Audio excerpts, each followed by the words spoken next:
Friends, ఇప్పుడైతే నేను మా మమ్మీ బుక్ చేసిన William Shakespeare greatest story books గురించి ఎక్స్ప్లెయిన్ చేయబోతున్నాను. ఇవి చాలా చాలా బాగా హెల్ప్ అవుతాయి. ఎలాగంటే మనము సమ్మర్ హాలిడేస్లో మనం ఖాళీగా ఉంటాం, ఏం చేయలేకపోతాం. సో ఈ స్టోరీ బుక్స్ ఆర్డర్ పెట్టుకోండి. తర్వాత మనకి ఇంగ్లీష్ ప్రాక్టీస్ కోసం కూడా ఉంటుంది, మనకి బెస్ట్ ఇంగ్లీష్ వస్తుంది. సో చూడండి, ఇదైతే the mid summers night dream, the 12th night, Julius and Caesar, the Tempest, Romeo and Juliet, at Macbeth, the Merchant of Venice, As You Like It, Othello and Hamlet.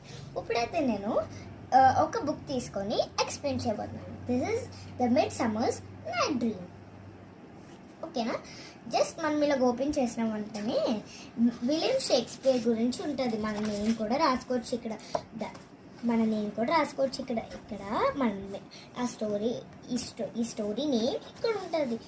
తర్వాత ఇలా open చేసిన వెంటనే మనకి William Shakespeare గురించి ఫుల్గా రాసి ఉంటుంది.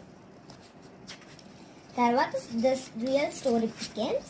ఇక్కడ నుంచి మనకి మిడ్ సమ్మర్ నైట్ డ్రీమ్స్లో క్యారెక్టర్స్, ఇవన్నీ క్యారెక్టర్స్ అన్నమాట. ఇక్కడ నుంచి ఒక డాట్ ఉంటుంది.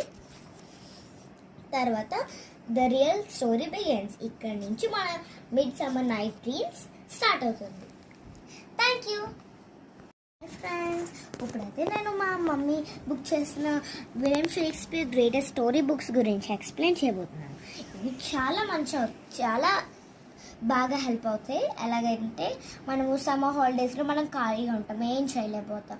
సో ఈ స్టోరీ బుక్స్ ఆర్డర్ పెట్టుకోండి. తర్వాత మనకి ఇంగ్లీష్ ప్రాక్టీస్ కోసం కూడా ఉంటుంది, మనకి బెస్ట్ ఇంగ్లీష్ వస్తుంది.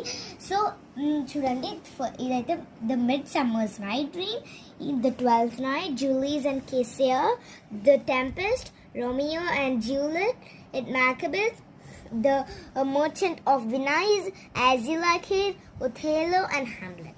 ఇప్పుడైతే నేను ఒక బుక్ తీసుకొని ఎక్స్ప్లెయిన్ చేయబోతున్నాను. This is the mid summers night dream. ఓకేనా? జస్ట్ మనం ఇలా ఓపెన్ చేసిన వెంటనే విలియం షేక్స్పియర్ గురించి ఉంటుంది. మన నేమ్ కూడా రాసుకోవచ్చు ఇక్కడ. ఇక్కడ మన ఆ స్టోరీ ఈ స్టోరీ నేమ్ ఇక్కడ ఉంటుంది. తర్వాత ఇలా ఓపెన్ చేసిన వెంటనే మనకి విలియం షేక్స్పియర్ గురించి ఫుల్గా రాసి ఉంటుంది. తర్వాత ద రియల్ స్టోరీ బిగిన్స్. ఇక్కడ నుంచి మనకి మిడ్ సమ్మర్ నైట్ డ్రీమ్స్లో క్యారెక్టర్స్, ఇవన్నీ క్యారెక్టర్స్ అన్నమాట. ఇక్కడ నుంచి ఒక డాట్ ఉంటుంది. తర్వాత ద రియల్ స్టోరీ బిగిన్స్. ఇక్కడ నుంచి మన mid summer night dreams start అవుతుంది.